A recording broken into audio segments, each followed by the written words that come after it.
Hi, good afternoon, everyone. Nice to meet you. My name is Petra Wevers, and I work for the Dutch Tax Authority as a quantum security specialist. And I'm really happy to be here today to talk to you about quantum. What an exciting subject. In fact, quantum is nothing new. Although we cannot literally see it, it's already available in our daily lives. It's in MRIs, it's in lasers, it's in solar cells. It's present and we are not even aware of it. It's also in our devices, in our laptops, in our phones. But in recent years, something has changed. And there's a good side to that and a bad one. So, let's go. So, we're talking about quantum 2.0 because quantum 1.0 is the quantum physics we have been known for 100 years now. It's about quantum physics, the physics of quantum in the smallest particles. Well, the good news is that physicists and scientists have discovered a way to use quantum physics in a way that quantum computers can be built. It's been in the news, you've probably heard about it, but what's it all about? Anyways, quantum computers have arrived, and although to make them fully usable in our daily lives, we still need some breakthroughs.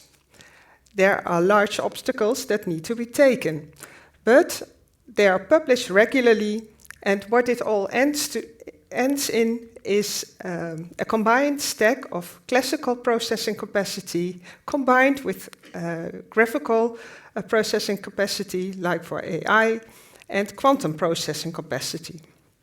And in the picture, you see an example of a quantum computer from IBM. This is a System 2 quantum computer, a chandelier. In fact, it's a combined set of 3 chandeliers. And the magic happens in the gray little thing at the bottom.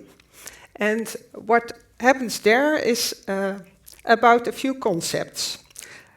We have only 15 minutes, so it's too short to address all of it. But I want you to take away some of the key concepts. One thing is that quantum computers are built with qubits.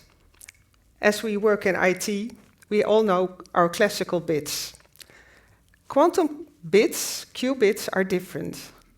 While on the other hand, classical bits can have the value either 0 or 1, qubits can have the value 0, 1, and everything in between at the same time.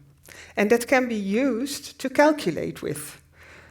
So if you let that sink in, if you can calculate with all those values at the same time, it gives you an exponential power, a really different size of compute power as compared to classical bits. How do we see this being able to calculate with all those values at the same time? How does it work? Well, sometimes the analogy is used of a flipping coin. While we flip the coin in the air and it's circling around and it's not yet on our hand, it can have either state 0, 1, or anything in between. That's the way you can perceive it. Sometimes it's also explained like you have a sphere, and the North Pole is a 0 and the South Pole is a 1, and the value of a qubit is somewhere on the outlines of the sphere. So it's a combination basically of 0 and 1. So one concept is qubit. The other one is entanglement. Entanglement is the fact that you can combine 2 qubits to be interconnected without something in between. It means that when you measure one qubit, the state of the other one is instantly defined. There's no time or space in between. The state of a qubit when measuring one is defined for the other one. And that's used for computing. A third concept that you need to take away is interference. Because quantum physics is about the physics of particles, the smallest particles, like photons, atoms, neutrons. It has to do with waves, and waves can interfere with each other. And as you can imagine, with the smallest particles, if you have them in an environment where there's light or there's other ways of radiation, it's going to interfere. Even having some qubits altogether, it's going to interfere. And because of that interference, the wave functions add up or cancel out. And when you have a look at the chandelier on the right side in the gray pipe, it's a vacuum, and because of the interference, and also it's extremely cold, like the lowest cold temperature we can have, absolute zero, minus 273 degrees, because heat is also a kind of wave. So that makes them special kind of systems. And these new systems, these quantum computers, are not good at everything. They have special problems they are extremely good at solving. The kind of problems that quantum computers are good at are mainly like what happens in nature. The problems with small particles, so calculating with molecules, finding new chemical structures, optimization problems, but they're also good at some mathematical problems. And I don't know if there are any mathematicians in the room. They're really good at discrete log and factoring problems. And we use that for cryptography. Factoring is the basis for RSA, and discrete log is the basis for elliptic curve Diffie-Hellman. So, Houston, we have a problem here. All our asymmetrical cryptography is at risk when quantum computers scale up a little more. What does it mean when cryptography is broken? Although it's sometimes perceived as a technical problem, it is mainly a business risk. And that's one of the main messages here. The disruptive nature of broken cryptography is immense. It can disrupt our society because we do so much digitally. The message is that your data, systems, and processes are at risk too. You can just fill in your own examples. The traffic jam could be for anything. It could be for the customs in the port of Rotterdam. It could be for Schiphol. It could be for your company, anything. Also, digital identities, payments. And we should talk to our business about it. And one of the questions they usually have is, when is this going to be a problem? Sounds like far away. Well, basically it's not, and that's for this reason. Because we work digitally, we send data over lines, and by stronger quantum computers, they are capable of breaking our cryptography. So basically the locks are open. If you presume breach, assume that data is stolen, then you know that some evil actor has a set of your data on the shelf, waiting till a quantum computer is strong enough to decrypt it. You can't do anything about it anymore. So what we need is that we need stronger, better, newer locks to help protect us and protect our data. And we need to take action now because we want to prevent the data set with the red lock from becoming stronger, bigger. So we need to make it the smallest possible. This is called the steal now, decrypt later scenario, sometimes store now, harvest now, decrypt later, but I think steal now covers the situation better. So we need to implement new locks quickly.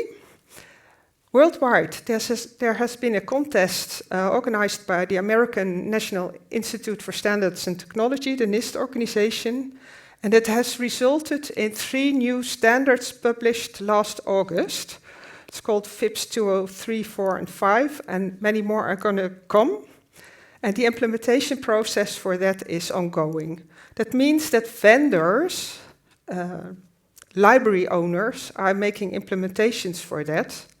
And though we are not used to getting new libraries for cryptography in this way, there can be implementation errors. So we must be aware of the correctness of implementation. We must be aware that we might need to change the implementation that we use. So ultimately, what we need is not only the new cryptography, it's called post-quantum cryptography, that's the implementation of the FIPS, but we need cryptographic agility, and we need to find which buttons we can twist to make our code and our products more cryptographically agile. So there's 3 things you can do as a software developer, as an IT architect, or anyone working in the industry. It is spread the word. Talk to your business owners, talk to your managers.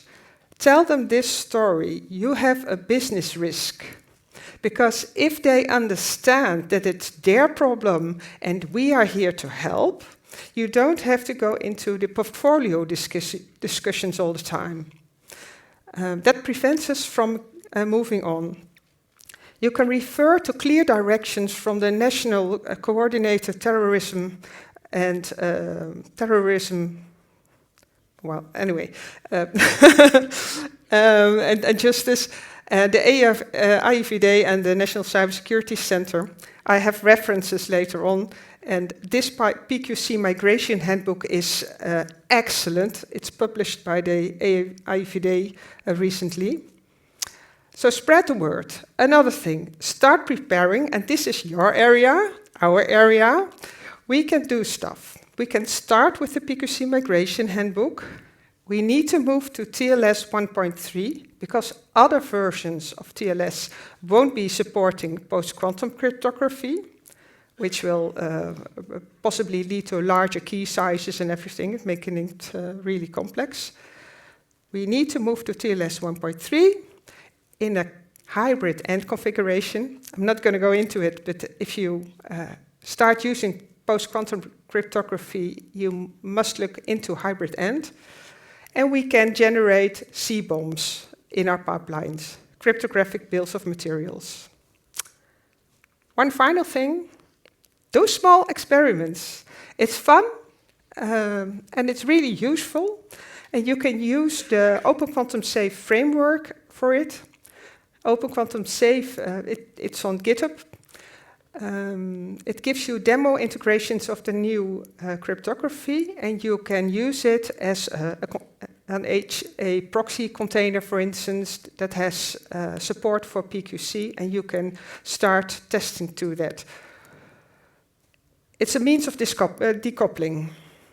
So you can find interoperability issues early on, and you can gain experience and knowledge on how to become quantum ready. And you can talk to your vendors.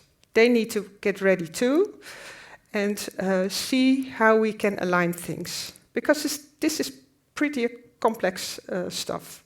So start early.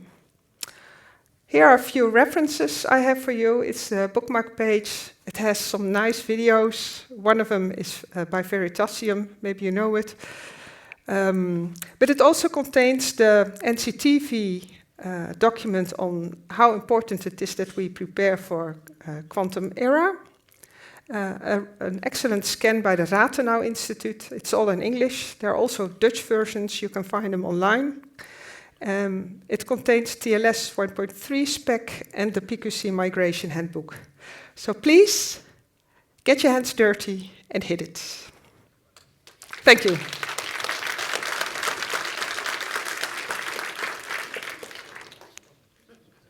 Any questions? Overwhelming.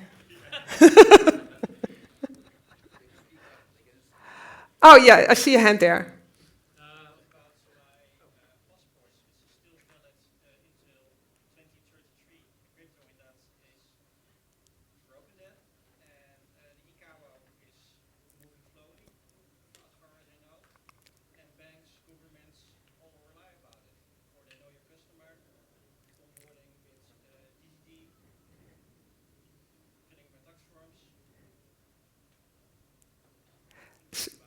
And the question is? How we're going to fix that and how we're going to move forward.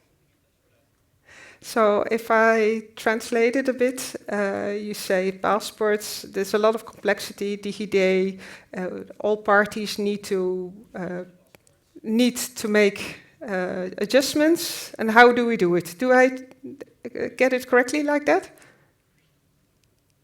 Yeah? I think it's just a major operation. I know banks are working on this already, and we need to find each other in doing small tests, because I believe in small tests. Something that sounds difficult and really complex for management can be quite insightful for technicians and technical people. They can find each other. So that would work, but we need to start on a risk-based approach to get further on together. It's not easy, sorry. Oh, sorry, I'll be available later on. So, thank you.